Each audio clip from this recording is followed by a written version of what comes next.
Great pleasure to welcome His Excellency Minister of Public Business Sector and also the head of Unified Procurement Authority. Indeed, here we are in a very important company, which is a Nasr company for chemicals and pharmaceutical products affiliated to the Ministry of Public Business Sector.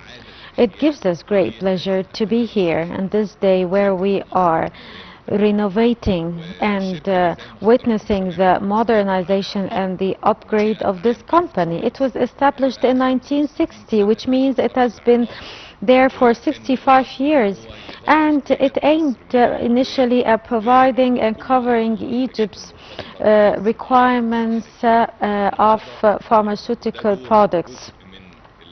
And today, this is one example of the sectors where the state is making use of its own assets, because it's always said that we give the state's assets to the private sector or sell it, which is a commendable approach in some instances. But in the sector of pharmaceuticals, the state was so keen on modernizing, upgrading, and renovating this sector to meet Egypt's needs of pharmaceutical and medical supplies.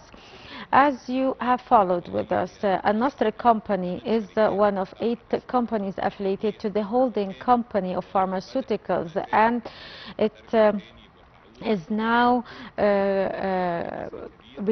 coming back to producing many of Egypt's needs of pharmaceuticals and medical supplies. Today, we are in the factory responsible for producing and manufacturing the raw materials, which is a strategic product. Few countries in the world monopolize the manufacturing and the production of medical raw materials, in addition to other companies that produce pharmaceutical products in the form of pills and tablets, and also other companies that cover much of the needs of the country. At a certain point in time, some of these companies deteriorated in terms of their production or even totally stopped, but now we have expansion plans in the upcoming period.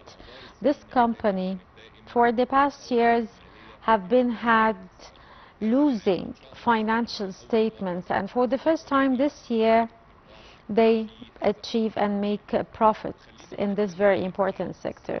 Let me talk here about the sector of pharmaceutical products in Egypt. It's a strategic sector because sometimes it is used as a source of pressure on countries. Egypt has a long history in this regard, and I might say that it is one of the largest countries, not only in the region but in the world, in the field of producing pharmaceutical products. We have companies that produce and manufacture 91% of Egypt's needs of pharmaceutical products.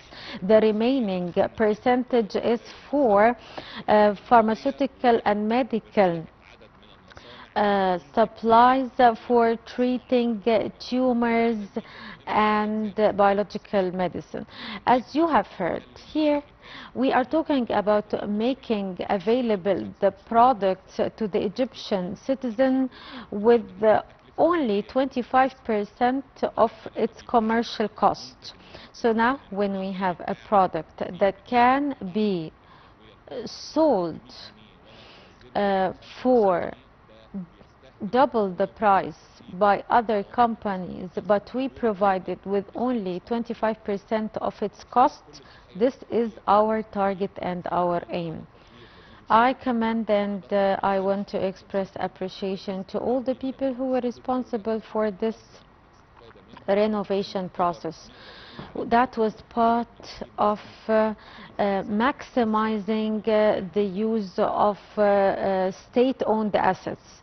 This company is back to production with expansion plans, with partnerships with other companies to produce pharmaceutical products at the highest quality possible. Once again, thank you to all the colleagues that supervised the implementation of this project. Before I conclude, I want to talk about two other topics. The external affairs. You've all followed up maybe Hamas's approval to the U.S. initiative launched by the U.S. President Donald Trump. This is a very commendable step on the part of Hamas to respond to the calls of peace and stability in the region to stop this brutal war on our Palestinian people.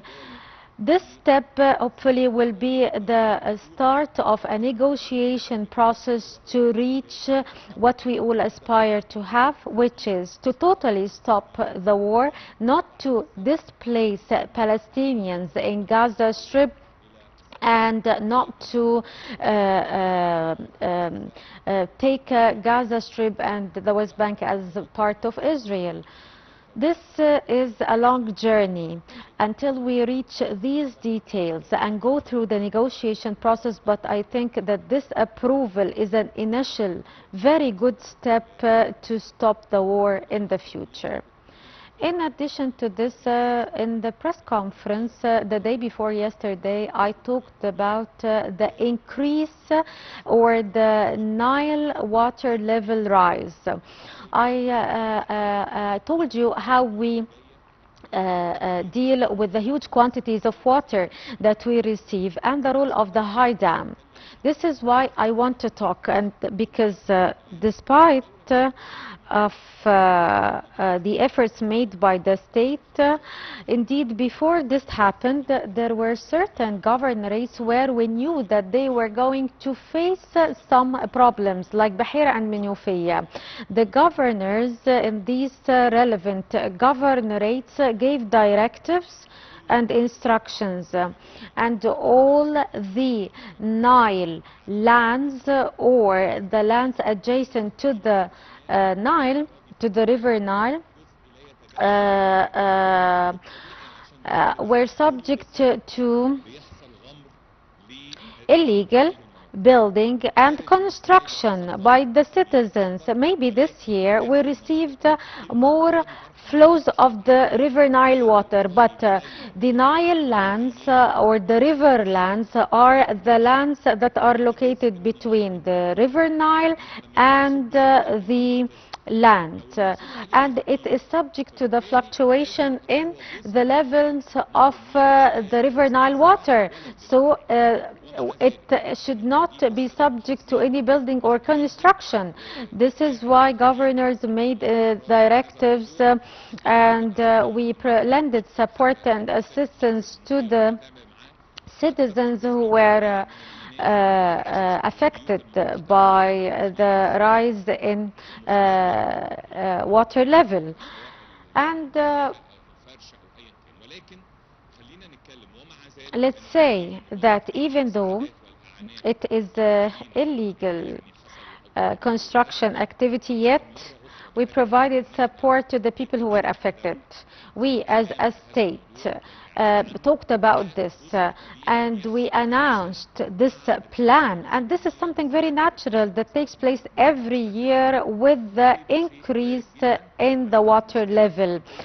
This is very potential and very possible to happen, but indeed this encroachment over the river lands took place years and years ago, and now citizens are affected by what is happening. This is why governors in the affected governorates were given directives to provide immediate assistance to citizens so that they can overcome this issue. Thank you very much, and see you again in another visit, but today we are so pleased to see this great company gaining back or regaining its position and being back on track. Thank you very much.